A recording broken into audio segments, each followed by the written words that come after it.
Yo, what's good? I'm back here with a new episode of the 30-second track walkthrough.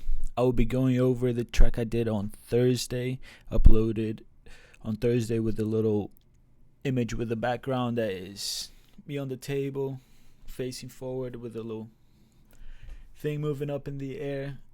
And we're gonna go over this track, and I hope it's gonna be pretty straightforward. We can just get it going. So let's get right on to it. Here, let's listen to the track as a whole, and then we'll talk about all the individual elements of it. Let's do it.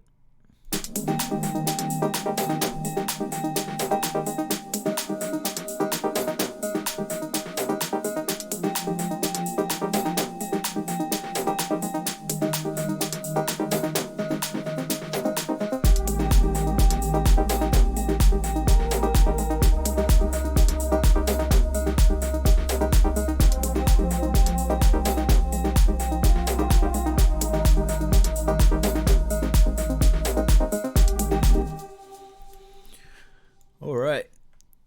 So this track, once again, I started up with the percussion, and this time around, I started with the main element. I started doing the track as if it was the fullest bit, so I can take it out afterwards. So instead of adding one bit at a time to progress into the song, I decided to just do a 8-bar loop of the part of the song that would be the fullest. So where all the elements have come in, and pretty much is just as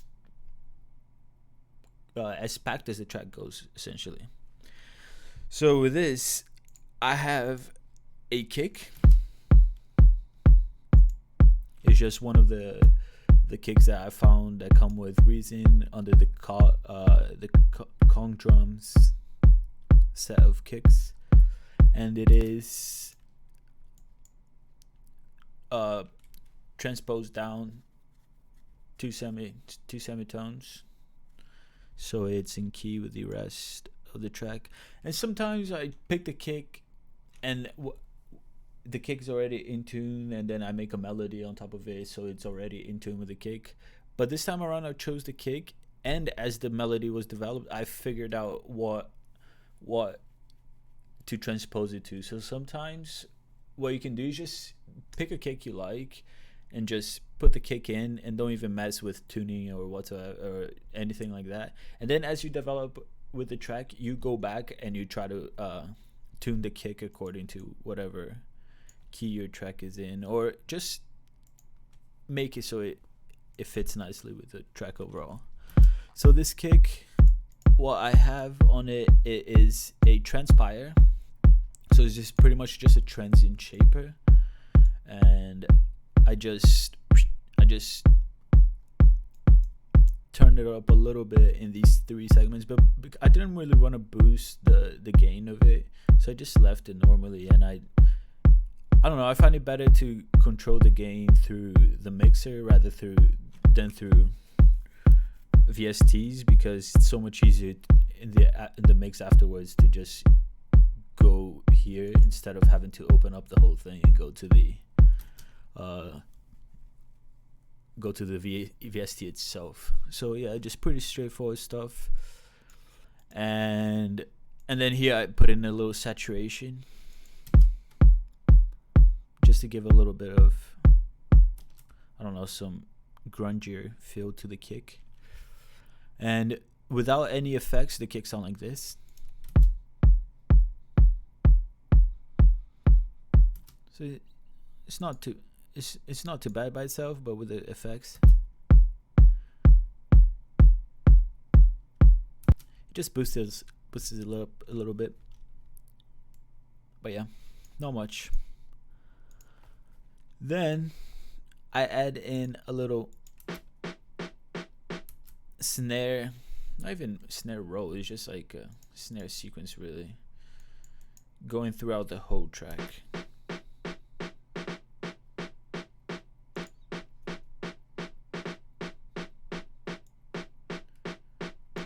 Yeah, so you just pretty much this really short loop, and it goes for the whole entirety of the track, apart from when I do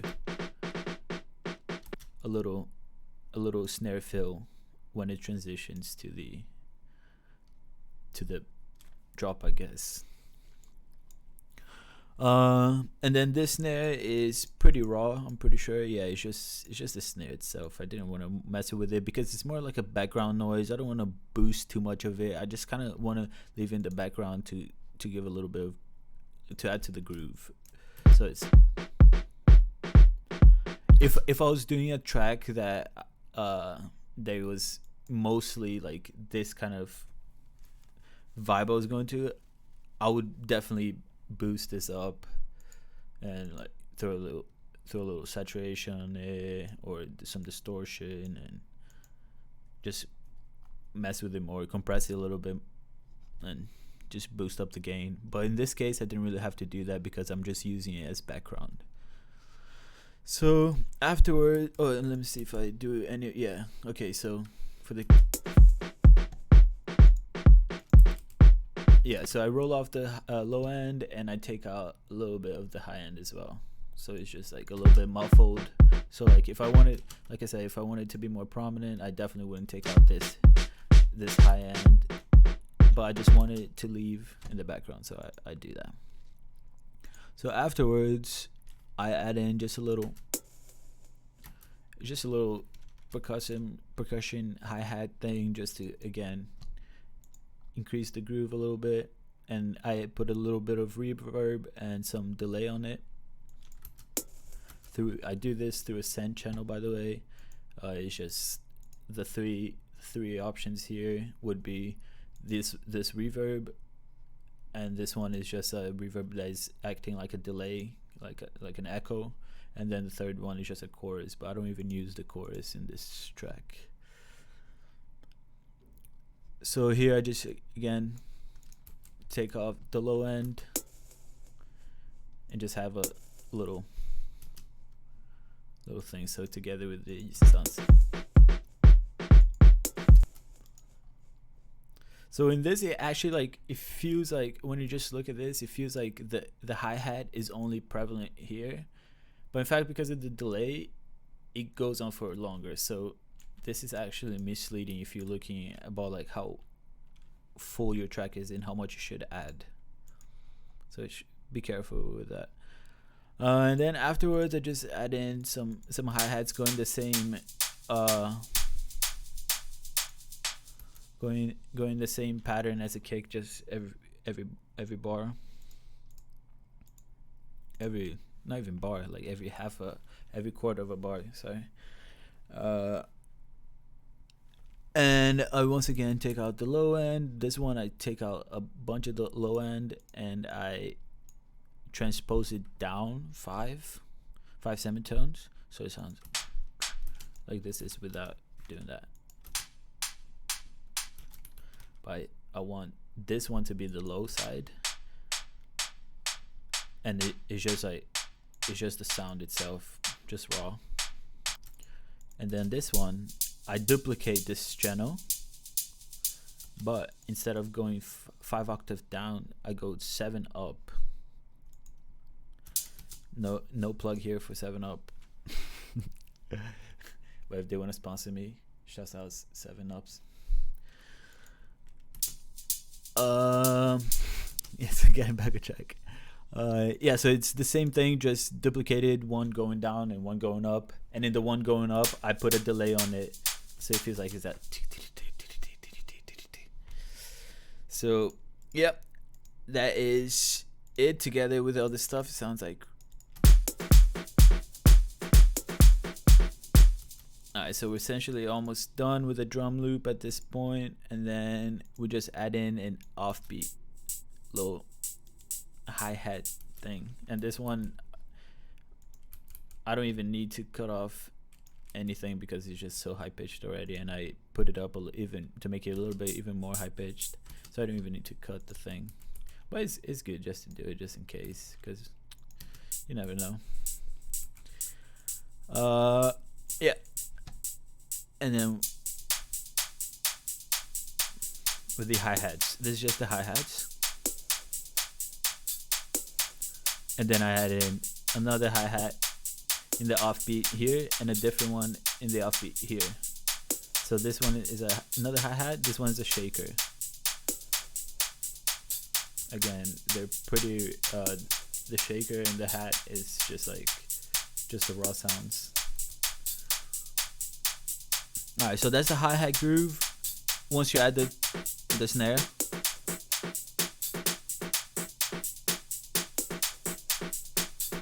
and the kick. Alright, sweet. And then, alright, let's go in order here. Let's not get ahead of ourselves. So, there's another little hi-hat. If you thought there was enough hi-hats already, no, there can never be too many hi-hats. Nah, there definitely can't, but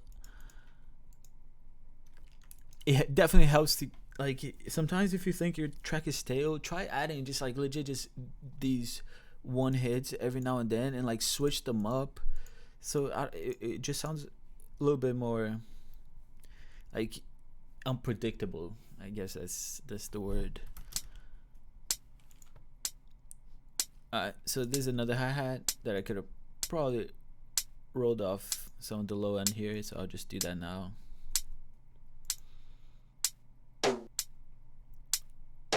And then I add in a tom-tom.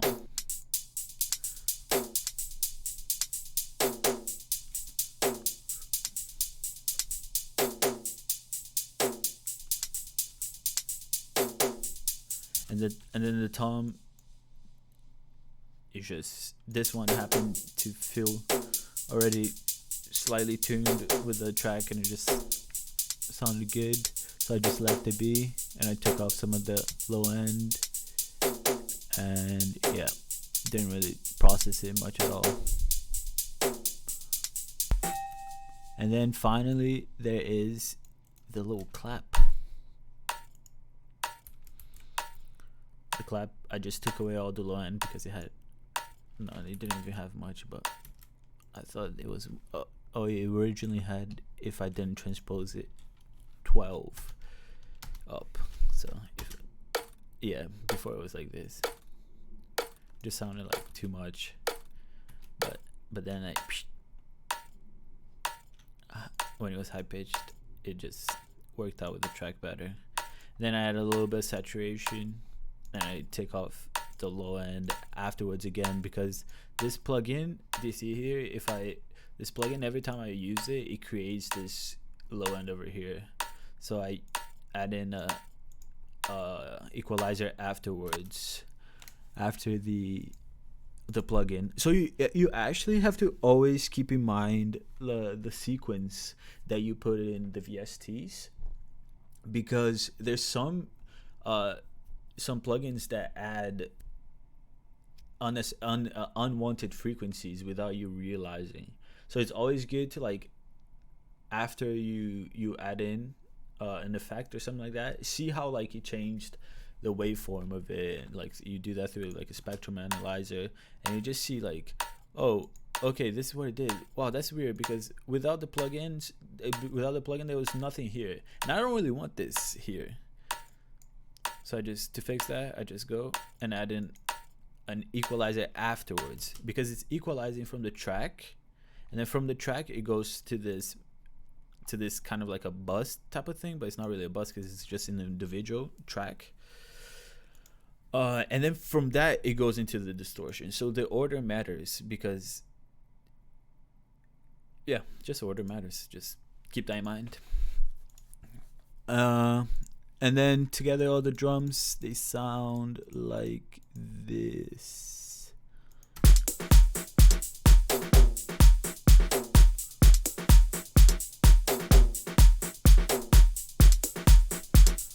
Notice how like the snares are just in the background and the clap is more prominent, more bright than the snare. So that makes it so like the fact that it has more of a high thing, it's easier for your brain to focus on than it is on the lower one, at least like in my opinion. And so that's why I saturate the clap, but I don't saturate the snares. And then let's go on to the melodic part of the track.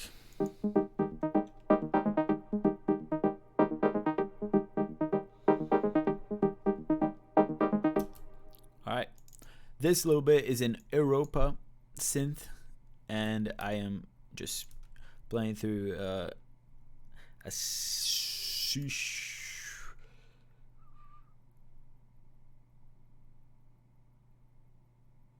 so I always forget the sharp and the flat, so I keep a little list I have over here of like my cheat sheet. I'll show you guys here what I mean. So you guys see what I'm talking about. This is my thing of very basic music theory that I just keep in here in case I forget. So yeah, sharp is 1 up according to my notes. So it's a D sharp with an A, and it's going through the. If you guys haven't noticed, music theory definitely not my strongest point, but I'll share what I know, and I'll learn more stuff along the way, and we can all progress together, hopefully. But yeah, essentially is those two nodes through the scales and chords, and I just put an octave down, and essentially it creates this chord right here.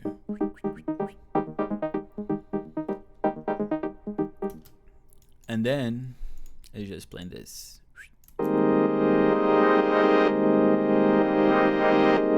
So it's like, this chord doesn't sound that nice. So I'm just like, okay, let's groove it up. Let's put some arpeggio on it. And it's a dual arpeggio, so it's doing two things at once. So I put in this.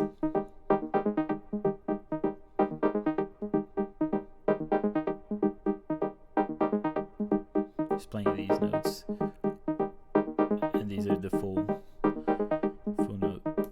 chords. And then the second one is it's kind of low bass line.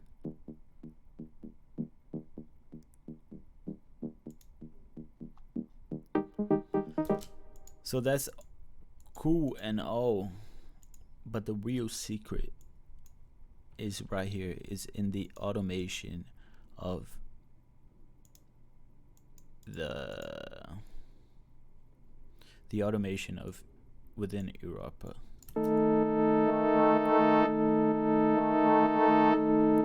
So I automate the shape here of oscillator 2 to go, and it's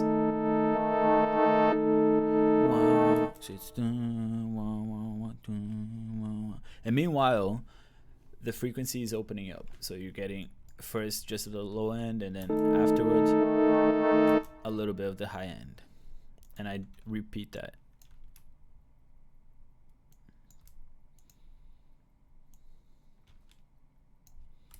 And it does the same thing. This a yeah.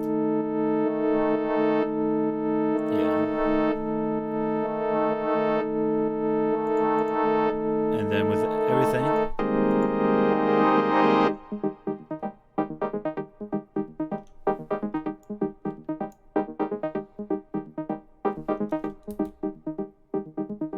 this is without the automation.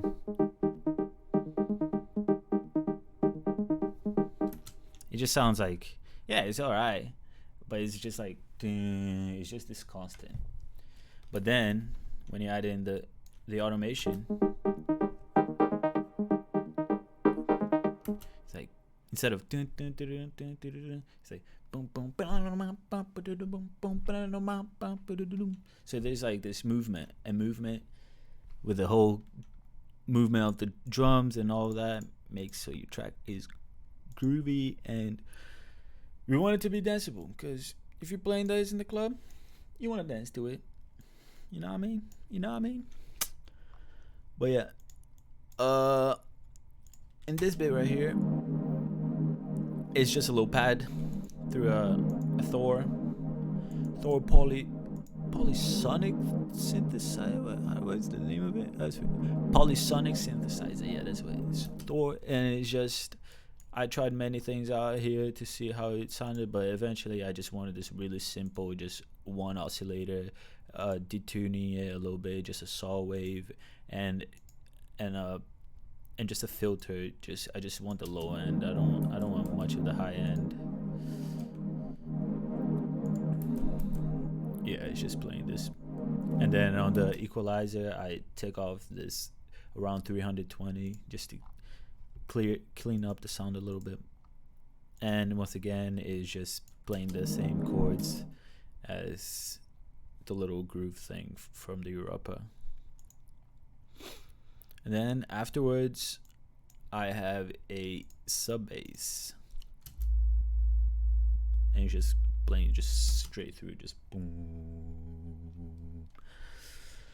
And that is, I'll explain the sidechain later, but essentially, like, everything is sidechained the same way, so I'll just talk about that at once. And then afterwards, I have this little circle bells mallets. It is a melodic percussive element, just to add in a little bit more variation, just like another thing to keep the track going. And it's pretty straightforward, just some reverb on it and taking off the low end and adding some. Oh, okay, let's talk. I do. Oh no, this is something. Okay. Oh yeah, and then I do some stereo imaging on it. I just widen the low ends and make it more centered, more mono, the high end, because there's already a lot of high end that is it's like all the other melodic stuff, like the Europa. There's a lot of width on it already, and it takes a little bit of the high end.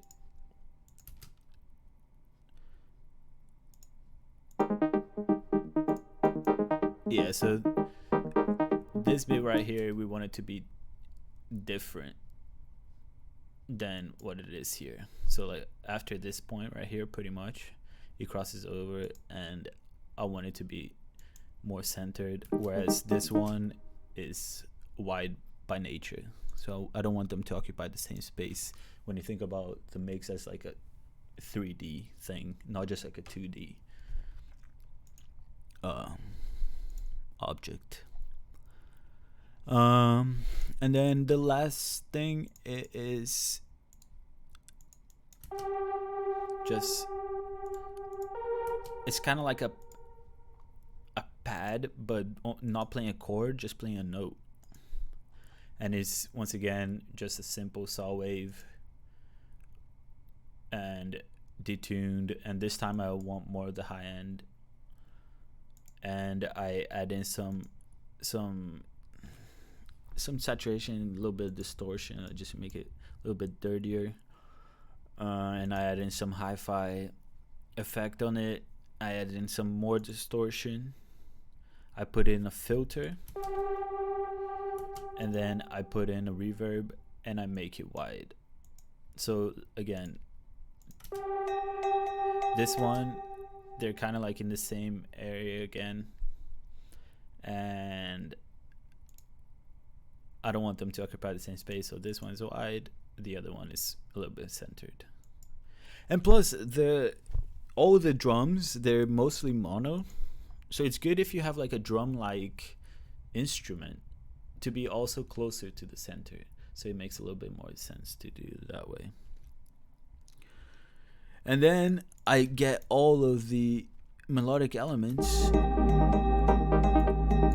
and I sidechain them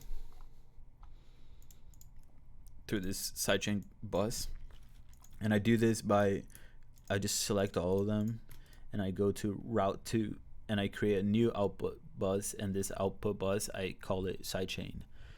And within this sidechain, I just I just put in a Kickstart by the Nicky Romero Kickstart thing, and I just open it up and I choose this one. It depends on what, like, the track. You have to listen to the track and like try in all the options, and then mess about with the mix to see how much you actually want to sidechain. So all of it together sounds like this.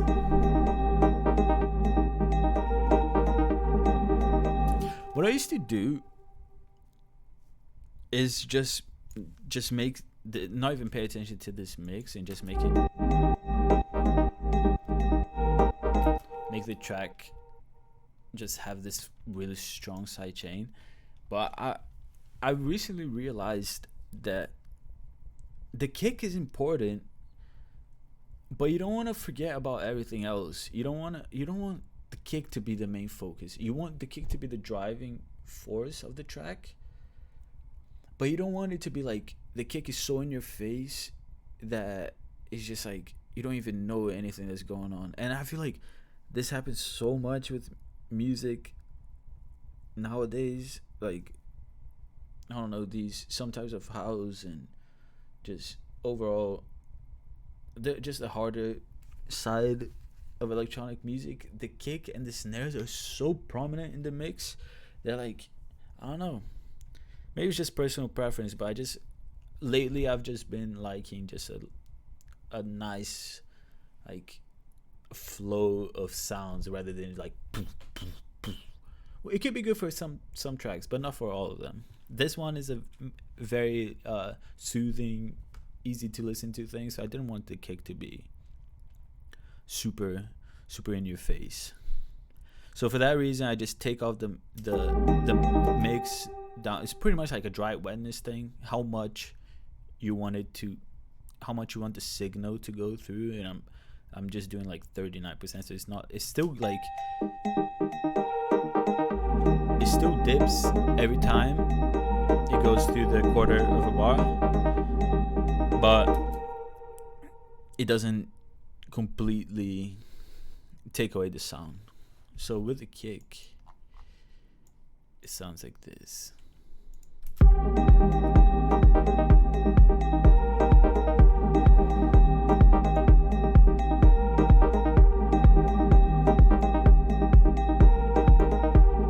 can even take out a little bit more.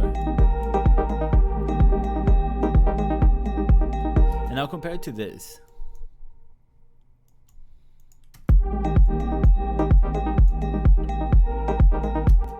Like, it just, that gap,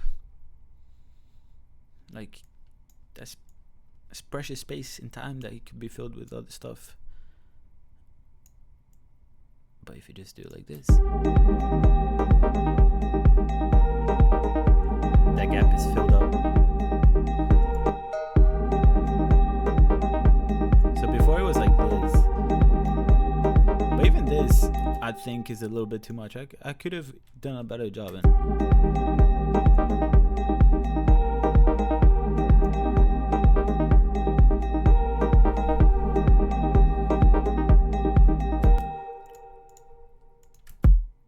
And then you listen to the kick by itself and see if you like, if the track is that's how I tried to check how the sidechain is working. Is I listen to the kick by itself, and then I listen to the kick with everything being sidechained, and I see if they change too much. Yeah, so the kick is getting buried a little bit by the stuff, but I don't think that's necessarily a horrible thing. You don't want the kick to be absolutely buried by it, and you don't want it to be like muddy at all, but it is very hard for the kick to maintain all of its consistency after you add in layers of sound, and that's okay. Like, it's okay for you. That's why you layer stuff together in like a synth, let's say, because you want two sounds to kind of change each other, and that's fine. But you don't want it to change it so you can't even hear on the mix, or like it just sounds muffled. So this is like that balance, at least like definitely not even close to like being the best possible, but just like for what it is, it works, right? You know the kick is there, it does its job, but it's not doing this. It's like poof, poof. That's all you hear. It just, it blends in with all the other elements. So together, all of it.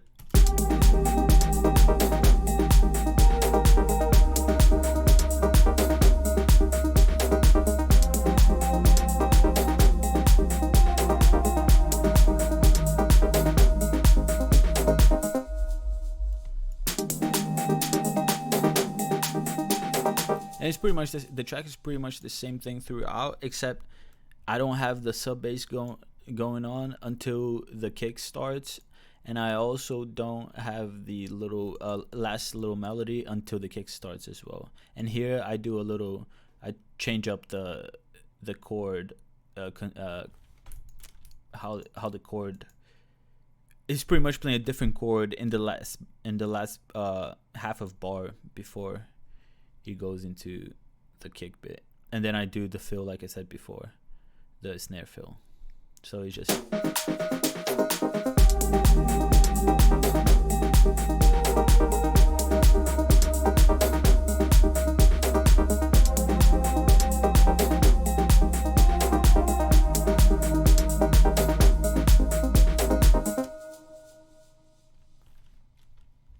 yep, and that's pretty much it.